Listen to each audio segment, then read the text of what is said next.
It might surprise you to know that in Kenya, Mandarin is offered as an optional language in the national curriculum, while in Uganda, thousands of children are learning Mandarin as a compulsory subject in schools.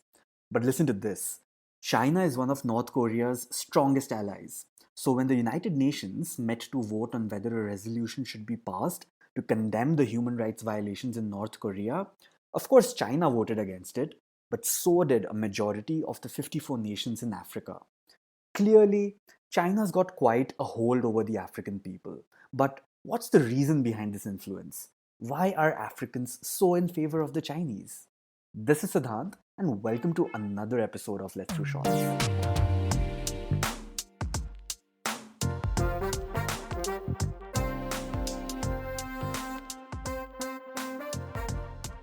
Africa in 2021 is the place to be.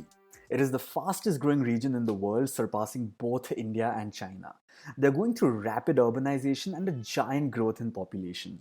All of this means just one thing: Africa is ready for business.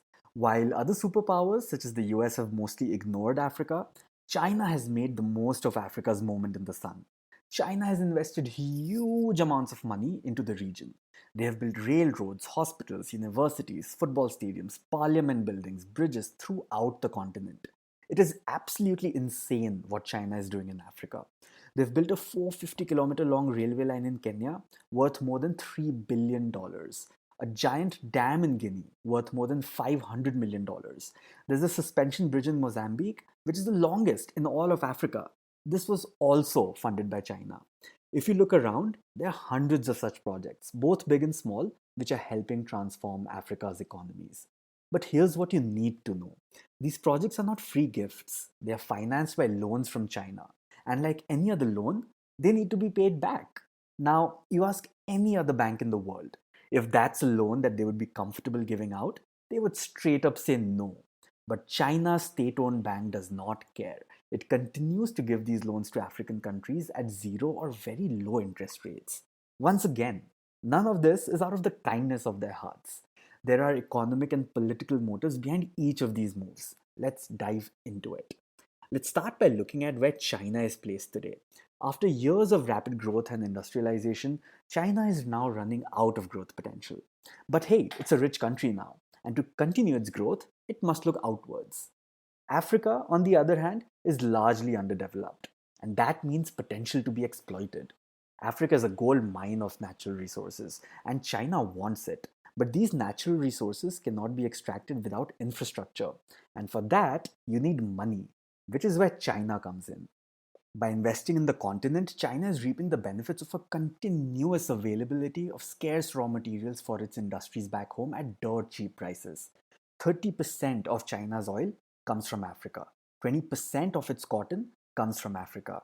But hey, apart from natural resources, Africa also has another resource China is looking for: labor. It's quite ironic that China, a country that is known for its cheap labor, is looking for labor elsewhere, but it's true. With rapid economic development, a large segment of the Chinese population has been pushed to the middle class, raising labor costs across the country, which is why many Chinese firms are now setting up operations in African countries. Today, China is the largest trading partner with Africa and invests more in the continent than any other country. Now, I know what you're thinking. Why can't Africa get loans from recognized international organizations and banks such as the IMF or the World Bank? They literally exist for this purpose. Well, they could, but here there's strings attached. Countries receiving aid from these organizations have to abide by rules such as protection of human rights and agreeing to host democratic elections. Whereas Chinese loans come with few obligations and the promise that it won't meddle in the country's affairs. It looks like a win win for both parties, but it isn't as sweet as it sounds. While African countries are chasing the dream of a better economic future, they're also burying themselves in massive amounts of debt that they might not be able to pay back. In fact, they almost certainly won't be able to pay it back. About 70% of Kenya's debt is owed to China, while the Republic of Congo, Djibouti, and Angola all owe over 40% of their debt to China. So, what happens when they aren't able to pay these loans back? This is where it gets really interesting, and you're reminded of this scary little thing called colonialism. China's like, all right, no worries, you can't pay back $100 billion. How about you do two things for us? Those natural resources that you have, How about you give that to us? And Africa ends up exporting their resources for half the price than they could otherwise. And the second thing, no biggie, just give us unconditional global political support. After all, every country needs allies, and this is how China is buying friends. But the lesser known third thing is the scariest of them all. This is where China asks countries to lease out their land to them if they can't pay back their loan. A similar situation took place with Sri Lanka, who had taken a huge loan from China to build a port, which eventually failed. When they could not repay the loan, Sri Lanka had to lease off the port to China for a period of 99 years. And then the port, which exists in Sri Lanka's sovereign territory, became China's. And China can do whatever they want there, just a few hundred kilometers away from the coast of India, by the way. As you can probably tell, the economic reasons make up only half the story here. There are strategic reasons as well. Out of the 54 nations in Africa, China has projects in 53 besides the country of Swaziland. I'm sure you know about the conflict between China and Taiwan.